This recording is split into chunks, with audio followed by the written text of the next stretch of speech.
This is the review on bonding. The forces between atoms that create chemical bonds are the result of interactions between what? In order for things to bond, you need to have oppositely charged particles. So, protons are positive, electrons are negative. Remember, neutrons are neutral. According to reference table S, which sequence correctly places the elements in order of increasing ionization energy? If you don't know ionization energy increases from left to right across a period, and it decreases from top to bottom down a group, then you have to take the extra step and go to table S. The ionization energy for all of the elements are listed there. My suggestion is that you look them up and write them down, so this way you're locked in on your answer. Number 3 is a definition. You have to memorize it. Electronegativity is a measure of an atom's ability to attract electrons. The word electrons is right in the word electronegativity. So it's the attraction for electrons in a bond between two atoms. If the electronegativity difference between the elements in compound NaX is 2.0, what is the element? So they're telling you the difference. You're not figuring out the difference here. You can look up Na. So by doing simple math, because you know, right, that the difference is equal to 2, you can figure out what it is. So if you have bromine, and bromine has an electronegativity of 3 minus 0.9, right? That's going to be 2.1. If I do 3.2 minus 0.9, right? That's going to be 3.2. 4 minus 0.9 is going to be 3.1. Actually, it's not going to be 3.2. I didn't do the math on that one. And 3.4 minus 0.9 is going to be like 2.5. So the largest difference, the difference that comes closest to 2 is bromine. 3 minus 0.9 is 2.1. So you have to just do the math there. All right. Hope I didn't make that sound more confusing than what it was. Sometimes when you're doing something, it's easy, and then you're trying to explain it, it becomes a little more complicated. An element with an electronegativity of 0.9 bonds with an element with an electronegativity of 3.1. So the difference between 3.1 and 0.9 is going to be 2.2. So 2.2 is a very high difference. That's going to be mostly ionic. Anything greater than 1.7 difference, electronegativity difference, is going to be ionic. Less than that would be polar, and if it's close to 0 or 0 to 0.4 difference, it's nonpolar. All right, continuing on. Which type of bond exists between an atom of carbon, which is a nonmetal, and an atom of fluorine, which is a nonmetal? So these are all nonmetals, so you know it has to be covalent. It can't be ionic or metallic, because ionic is metal and nonmetal, metallic is just metal. It's not going to be nonpolar, because there's going to be an electronegativity difference between those two elements that's going to be greater than 0.4. Which pair of atoms is held together by a covalent bond? Remember, covalent is nonmetals. That would be choice 1. 2, 3, and 4 all contain a metal. In number 8, which substance contains nonpolar covalent bonds? Nonpolar means your electronegativity difference is close to 0. This is going to be all Brinkelhoff elements, Br2, I2, N2, Cl2, H2, O2, and F2, and anything that might be well, this said nonpolar covalent bonds, so that could only be Brinkelhoff. If it said a nonpolar molecule, then we could be looking at something that's nonpolar due to symmetry. You have a reaction here where you have two chlorine atoms that are being put together. They're being joined to make Cl2, and that releases energy. So a bond is formed. We can see that because the two chlorines are bonding together. And energy being on the right-hand side, it means energy is released. It's exiting the equation. If it were on the left-hand side, it would be entering the equation. The primary forces of attraction between water molecules are hydrogen bonds. We talked about intermolecular forces. Hydrogen bonds are when H bonds with nitrogen, oxygen, or fluorine. You have to memorize that. There's no way around it. In 11, which structure represents a polar molecule? Remember, to be polar, you have to have pull. You have to have one element that's going to have a higher electronegativity than the other. That means you have an unequal charge distribution. One side of the molecule is going to be slightly negative, one side slightly positive. Also, it will be asymmetrical. So, H2 is nonpolar, CH4 is nonpolar due to symmetry, and the C2H2 is also nonpolar due to symmetry. The only one that's polar there is water, and that's not even drawn correctly technically. The pairs of electrons should be the bottom pair of electrons and the right H should be switched. Sometimes the people in the state don't even know what they're doing because they're not chemistry teachers. Alright, which electron dot diagram represents a molecule that has a polar covalent bond? Well, 1 is ionic because it's a metal and a nonmetal. 2 and 3 are both nonpolar because they're Brinkelhoff. The last one is polar. You have N pulling in east and west, which cancel out, and then you have N pulling up toward the north, and nothing to cancel it. Plus you have a lone pair of electrons. So the top side of that molecule is going to be slightly negative, and the bottom side slightly positive. Alright, some bonding regions questions. Which statement describes the process represented? We already went over this. You have two I's. They're forming a bond. And when bonds are formed, energy is released. When bonds are broken, energy is absorbed. Okay? You have to memorize that. Windows don't break by themselves. If I throw a stapler at the window, I'm transferring my energy to the stapler. The stapler hits the window absorbs the energy from the stapler, and then it breaks. So we need energy to break bonds. We release energy when we make bonds. 2. An oxygen molecule contains a double bond because there are 4 electrons being shared. Remember, each individual line represents 2 electrons. We haven't learned about number 3 yet, so I completely crossed it out. At STP, fluorine is a gas, bromine is a liquid. Why? Well, remember, gases have the weakest intermolecular forces, liquids are in the middle, solids have the strongest intermolecular forces. So bromine is going to have stronger intermolecular forces because it's a liquid over the bromine gas. Alright, 5. Which term indicates how strongly an atom attracts the electrons? As soon as you see that, we already did this. It's electronegativity. It's on every Regents exam. That and ionization energy. Magnesium nitrate contains chemical bonds that are. So, if I just have magnesium chloride, Mg and Cl2, that's going to be ionic. If I have 2 nonmetals, that's going to be covalent. But if you break this compound down and you look at it, you've got nitrate, which is a polyatomic ion. That's covalently bonded. It's all nonmetals, the N and the O.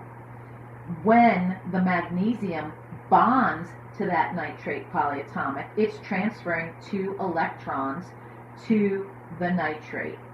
So therefore, anytime you have a polyatomic ion in a compound, you're going to have both covalent and ionic bonds present. 7. A solid substance is an excellent conductor of electricity. The chemical bonds in this substance are most likely can only be metallic. Metals are the only things that will conduct electricity in the solid state because they have mobile electrons. Alright, coming up to the top here, number 8. When sodium and fluorine combine to produce the compound NaF, the ions that have formed have the same electron configuration as the atoms of. This is probably one of the most hardest questions on a Regents exam if they give it to you. Regular sodium ion, right off the periodic table, its electron configuration is 281. When it gives up that electron to fluorine, its electron configuration goes to 28, as you see there. Fluorine's electron configuration, ground state, right off the periodic table, is 27. But when it gains an electron from sodium, it becomes 28. They're both 28. 8 and 2 is 10. 10 electrons, 10 protons, we're talking about neon. Atoms of which element have the greatest tendency to gain electrons? Gain electrons. This is electronegativity. Look it up. Table S. I've told you guys 100 times, fluorine's the bully of the periodic table, 4.0. 10. Which polyatomic ion contains the greatest number of oxygen atoms? This is actually a repeat question. You're going to go right to table E. You're going to look at the formulas and see which one has the greatest number of oxygens. Alright, 12. Which liquid has the highest vapor pressure at 75 degrees? You're going to go to table H. You're going to go to table H, you're going to find 75 degrees, and you're going to see where it intersects each one of these 4 liquids. So I wrote it down. So if you take out your periodic table, go to 75 degrees, follow it up to where it hits ethanoic acid, go to the left, it's going to be about 22 kPa. Then do the same thing with ethanol, propanone, and water. And you'll see that water has the highest vapor pressure. So in this next question, we're not making bonds, we're breaking bonds. We're doing the opposite of what we first looked at. Therefore, remember the window doesn't break by itself, it needs energy, so energy is absorbed and a bond is broken. And this last question on this page, at standard pressure, a certain compound has a low boiling point and it's insoluble in water. Well, first of all, you have to know that water is polar. You have to memorize that. Like dissolves like. Water dissolves polar, water dissolves ionic. So if this substance won't dissolve in water, it's got to be nonpolar. Plus, it has a low boiling point, so it's got to be covalent. So that leaves out the first 2 choices of ionic and metallic. Alright, 15. Which group on the periodic table of elements contains elements that react with oxygen to form the general compound? I think we had this on a previous review. The 2 came from the oxygen, and there's an unspoken 1 by the X. So X had to come from group 1. Which 2 substances are covalent compounds? Covalent means only nonmetals. As you can see there, I circled all the choices that contain a metal, which makes clearly choice 2 the winner, all nonmetals. Which compound has hydrogen bonding? I told you it can only be hydrogen with either nitrogen, oxygen, or fluorine. So choice 4. 18. Which Lewis electron diagram correctly represents a hydroxide ion? So, Oxygen has 6 valence electrons. If I didn't know what hydroxide was, you're going to go to table E because it's clearly not an element, so it's a polyatomic ion. So it's some rendition of OH minus. Oxygen's got 6 valence, last digit of the electron configuration. Hydrogen has 1. The negative sign means it gained 1. So I need a total of 8 electrons. Well, 2 is out because it doesn't have 8. 4 is out because it's got more than 8. So that leaves us with choice 1 and 3. Well, hydrogen can only form one bond. So choice 3 is out. Hydrogen cannot form a double bond. Oxygen can form a double bond, but not with hydrogen. With carbon, yes. So choice 1 is the answer. 19. Explain in terms of electronegativity why a PCl bond in a molecule of PCl5 is more polar than a PS bond in a molecule of P2S5. Well, first of all, you don't really even need to look up P because it's a constant. You really only have to compare the electronegativity of chlorine and sulfur. And chlorine has a higher electronegativity, therefore it would have the greatest difference. Alright, here we have a graph showing the relationship between boiling point and molar mass at standard pressure for pentane, hexane, heptane, and nonane. So octane has a molar mass of 114 grams. So according to the graph, what is the boiling point?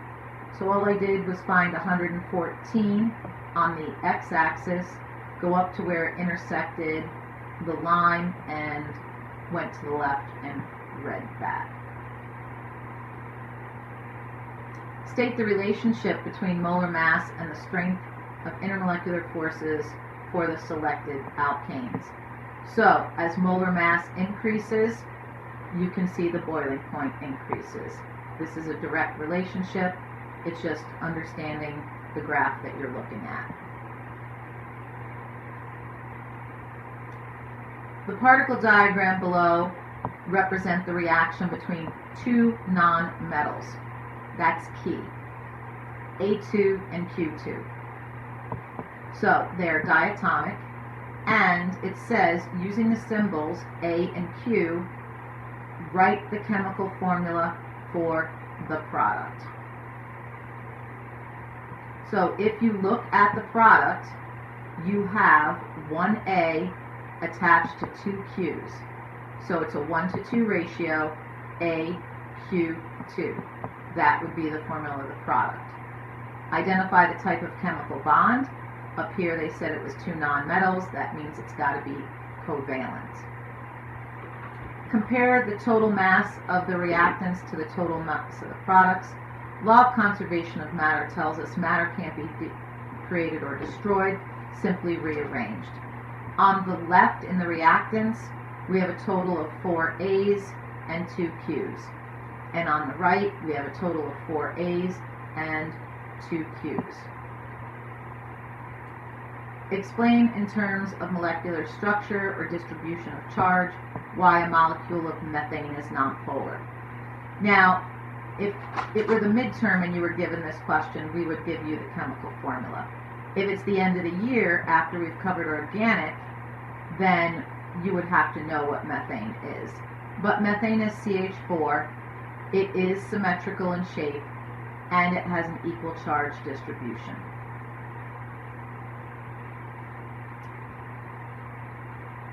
A liquid boils when the vapor pressure of the liquid equals the atmospheric pressure on the surface of the liquid.